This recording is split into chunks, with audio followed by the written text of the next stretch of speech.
नमस्कार साथियों, आज हम आपके सामने ऑर्गेनिक केमिस्ट्री में नेम्ड रिएक्शन का पार्ट 2 लेकर आए हुए हैं, जिसमें जितनी भी अपचयन वाली रिएक्शन होती है, रिडक्शन वाली रिएक्शन होती है, उनको एक साथ पढ़ते हैं जिससे कोई भी कंफ्यूजन की स्थिति ना रहे। तो आइए बिना समय गंवाए उनको देखते हैं, समझते हैं। क्लीमेंसन अपचयन, वुल्फ किस्नर अपचयन, स्टीफन अपचयन, रोजन-मुंड अपचयन।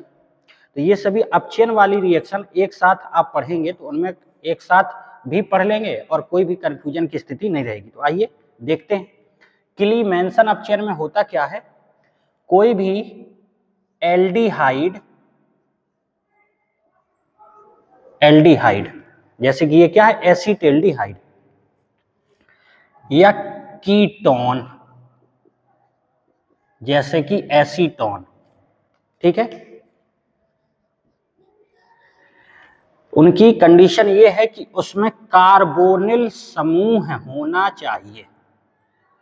इसमें भी कार्बोनिल समूह है, इस ऊपर वाले में भी कार्बोनिल समूह है। तो कार्बोनिल समूह युक्त यौगिक, एग्जाम्पल में आप एल्डिहाइड या कीटोन कह सकते हैं। इसका जब आप अपचयन कराते हैं मतलब रिडक्शन कराते हैं, क्लीमेंसन अपचयन में जो उपस्थिति होती है वो जिंक मरकरी अमलगम प्लस सांद्र HCl, concentrate HCl, zinc mercury amalgam plus सांद्र HCl, ठीक है। तो क्लीमेंसन अपचयन में इसकी उपस्थिति होती है, जिंक मरकरी अमलगम प्लस सांद्र HCl, जिंक मरकरी अमलगम सांद्र HCl, और अपचयन कराते हैं। तो जब अपचयन आप कराएंगे तो होना क्या चाहिए, यहाँ पे कार्बोनिल समूह युक्त यौगिक होना चाहिए। होगा क्या, इस O को हटा दीजिए और H को लगा दीजिए।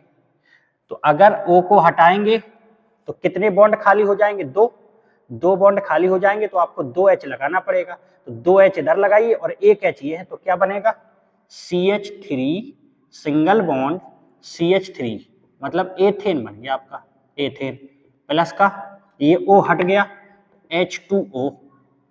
कितने H आपने यहां लगाए, 4, तो यहाँ पे 4 ले लीजिए। यहां देखिए, इस O को हटाइए और H को लगा दीजिए। तो जब O हटेगा तो 2 बॉन्ड खाली हो गए। तो 2H लगाइए तो क्या बना, CH3 CH2 CH3, जिसको आप प्रोपेन बोलेंगे, प्लस का H2O। तो ये क्लीमेंसन अपचयन हो गई। अपचयन को इंग्लिश में रिडक्शन बोलते हैं, रिडक्शन। इसको देखिए वुल्फ किस्नर अपचयन। इसमें जैसे मान लीजिए हमने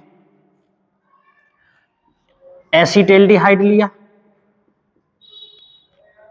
अगर आप चाहें कि एसीटोन लेना है तो एसीटोन लेना हो तो इधर पे CH3 कर दीजिए, CH3 COCH3 एसीटोन हो जाएगा। एसीटेल्डिहाइड लेंगे तो देखिए CH3CHO एसीटेल्डिहाइड हो गया, और अगर एसीटोन लेना है तो ये एसीटोन भी हो गया, ठीक है। इसकी क्रिया आपने कराई हाइड्रेजीन, क्या नाम है इसका, हाइड्रेजीन से क्रिया कराई तो देखिए O और इधर H2, सो क्या निकल गया, H2O।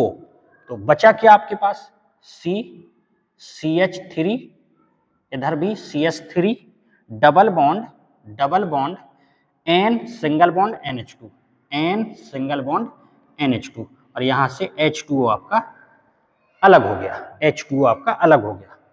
अब इसमें अगर इसी की रिएक्शन आगे KOH और साथ में ग्लाइकॉल से कराते हैं और गर्म कर देते हैं, पोटेशियम हाइड्रोक्साइड या कास्टिक पोटास और साथ में ग्लाइकॉल के साथ गर्म कर देते हैं, तो देखिए यहां से N2 निकल जाएगी। अगर N2 आपकी निकल गई तो बचा क्या, CH3 CH2 और CH3 प्लस का N2, ये क्या बन गई, प्रोपेन। इस अभिक्रिया को क्या बोलते हैं, वुल्फ किस्नर अभिक्रिया या अपचयन अभिक्रिया। ठीक है। स्टीफन अपचयन क्या होता है, तो देखिए स्टीफन अपचयन में यदि स्टीफन अपचयन हो गया और रोजनमुंड अपचयन हो गया, ठीक है साथियों। तो अगर इसमें CH3CN मेथिल साइनाइड, अगर इसका मतलब कहने का कोई भी आप एल्किल साइनाइड ले सकते हैं, एल्किल साइनाइड ले सकते हैं या एरोमेटिक साइनाइड ले सकते हैं, मतलब यहां बेंजीन भी बना सकते हैं आप। तो होता क्या है, कॉन्सेप्ट क्या है इसका, तो मेथिल साइनाइड लिया, इसका आपने अपचयन कराया और ये अपचयन करा कौन रहा है, SnCl2 प्लस का सांद्र HCl, कंसंट्रेट HCl, या फिर सीधे आप लिख सकते हैं SnCl2 प्लस का HCl। ठीक है।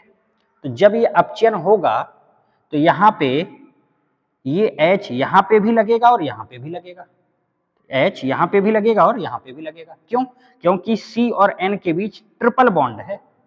तो क्या बना, CH3 single bond CH double bond NH, imine बन जाता है। इसको क्या बोलते हैं साथियों, इमीन।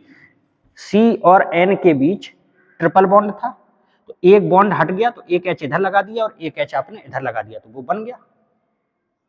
इसके बाद इसकी क्रिया जल से करा दीजिए, जल से। तो जैसे आपने क्रिया जल से कराई तो देखिए ये O इधर लग जाएगा, तो क्या बन गया, CH3CHO, CH3CHO एसिटाल्डिहाइड। अच्छा, NH के साथ H2 लग गया तो क्या बन गया, NH3, एल्डिहाइड बन गया। इस अभिक्रिया को स्टीफन अपचयन कहते हैं। यदि आपने इधर फेनिल समूह लगाया होता C6H5, तो C6H5 रहता तो इधर भी C6H5 रहता, इधर भी C6H5 रहता, मतलब बेंजिल्डिहाइड आपका बन जाता। तो कहने का मतलब यह है कि स्टीफन में होता क्या है, कोई भी एलिफेटिक या एरोमेटिक साइनाइड, इसका अपचयन होता है SnCl2 और HCl के माध्यम से। तो ट्रिपल बॉन्ड होता है यहाँ पे, तो एक बॉन्ड टूटेगा तो एक H यहाँ लगा दिया, एक H यहाँ लगा दिया। इसके बाद जैसे ही आपने जल से क्रिया कराई तो NH3 निकल जाएगा, NH3, और O जाके यहाँ लगेगा तो अपने आप एल्डिहाइड बन जाता है।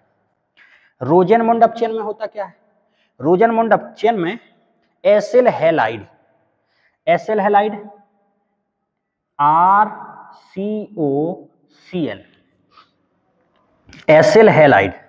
अब R के स्थान पर कोई एग्जाम्पल ले लीजिए, CH3 ले लिया मान लीजिए, तो इसको आप लोग बोलते हैं acetyl chloride, CH3COCl acetyl chloride. इसका अपचयन होता है PDBaSO4, पैलेडियम और बेरियम सल्फेट। तो होगा क्या, HCl निकल जाएगा, HCl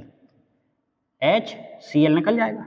तो जब एक H बचेगा तो इसको यहां लगा दीजिए, तो क्या बन गया, CH3CHO प्लस का HCl। इस अभिक्रिया को रोजनमुंड अपचयन कहते हैं या रोजनमुंड अभिक्रिया कहते हैं। तो देखिए एसिटिल क्लोराइड की क्रिया हाइड्रोजन से PD/BSO4 की उपस्थिति में कराने पर HCl पृथक हो गया, निकल गया, और क्या बनेगा आपका, CH3CHO एसिटिल्डिहाइड बन गया। इस प्रकार से ये अपचयन वाली अपक्रियाएं हैं। कुछ और एक जैसी अपक्रिया होती हैं, आइए उनको भी देखते हैं। देखिए साथियों, बोल्ट्ज अभिक्रिया, फ्रैंकलैंड अभिक्रिया, फिटिग अभिक्रिया, बुर्ज फिटिग अभिक्रिया और बिटिग अभिक्रिया,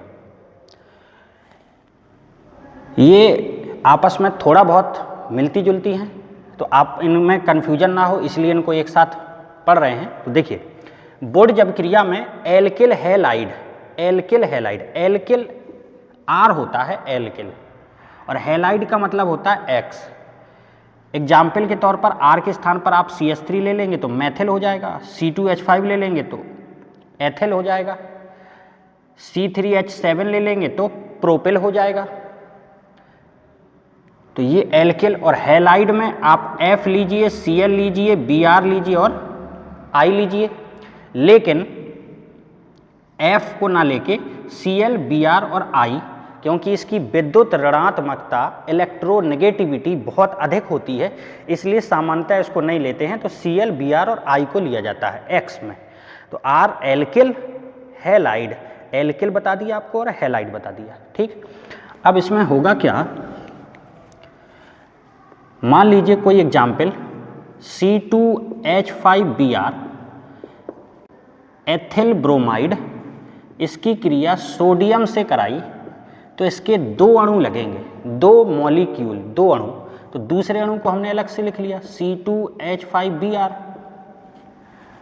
उपस्थिति होती है शुष्क ईथर, ड्राई ईथर, शुष्क ईथर मतलब ड्राई ईथर। तो होगा क्या, 2NaBr निकल गया, और जब 2NaBr निकल गया तो C2H5 और C2H5 जुड़ जाएंगे, C2H5 सिंगल बॉन्ड C2H5, या आप कह सकते हैं C4H10। तो C2H5 सिंगल बॉन्ड C2H5, या इसी को आप क्या बोल सकते हैं C4H10 प्लस का 2NaBr, ये बन गया आपका नॉर्मल ब्यूटेन। यदि आप इधर CH3 लेते तो इधर भी CH3 होता, क्योंकि इसी के 2 अणु लगना है। तो दूसरा अणु अलग से लिखने से हम ये आपको समझाते हैं कि 2NaBr निकल गया। तो अगर यहाँ CH3 होता तो यहाँ भी CH3 होता, तो CH3 सिंगल बॉन्ड CH3 मतलब C2H6 एथेन बन जाती। क्या बन जाती? एथेन। फ्रैंकलैंड अभिक्रिया में सेम अभिक्रिया है, बस सोडियम के स्थान पर जिंक का उपयोग करते हैं, जिंक का। C2H5Br इक्वल, यहाँ आप शुष्क ईथर ले भी सकते हैं और नहीं लेना हो तो नहीं भी ले सकते हैं, कोई आवश्यक नहीं है। यहाँ क्या निकल गया? ZnBr2 निकल गया। तो क्या बचा आपका? फिर से वही C2H5 single bond C2H5 plus का ZnBr2। तो कहने का मतलब है कि इसमें सोडियम का उपयोग बोर्ड अभिक्रिया में और फ्रैंकलैंड अभिक्रिया में जिंक का उपयोग। फिटिग अभिक्रिया क्या है? यहाँ आप ले रहे थे एल्किल हैलाइड। क्या लिया था साथियों? Alkyl halide. यहाँ लेते हैं aryl halide, aryl halide. Aryl halide का मतलब बेंजीन से आपका Cl जुड़ा है, या हम कहते हैं Br जुड़ा है, या I जुड़ा है। तो ये एरिल हैलाइड लिया, सोडियम से क्रिया कराई और वही काम। इसके कितने अणु लेना है? 2। तो या तो यहाँ 2 लगा दीजिए या इसी को दोबारा लिख लीजिए।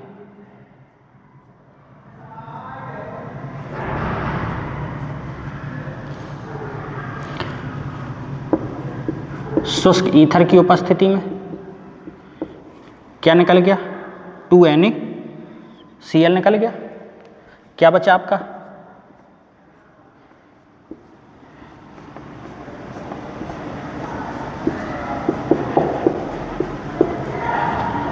Die fennel.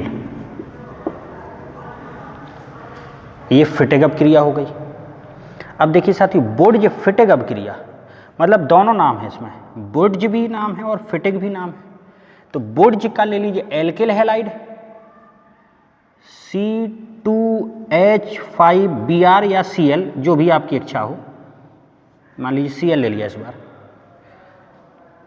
और सोडियम तो लेना ही लेना है।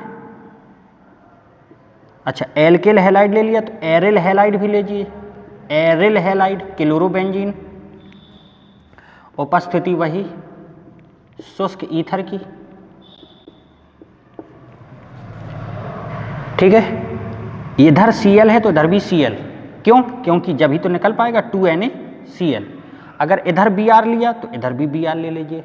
ठीक है, तो 2NaCl निकल गया। अब 2NaCl निकल गया तो बेंजीन से अब क्या लग जाएगा? C2H5 plus 2NaCl।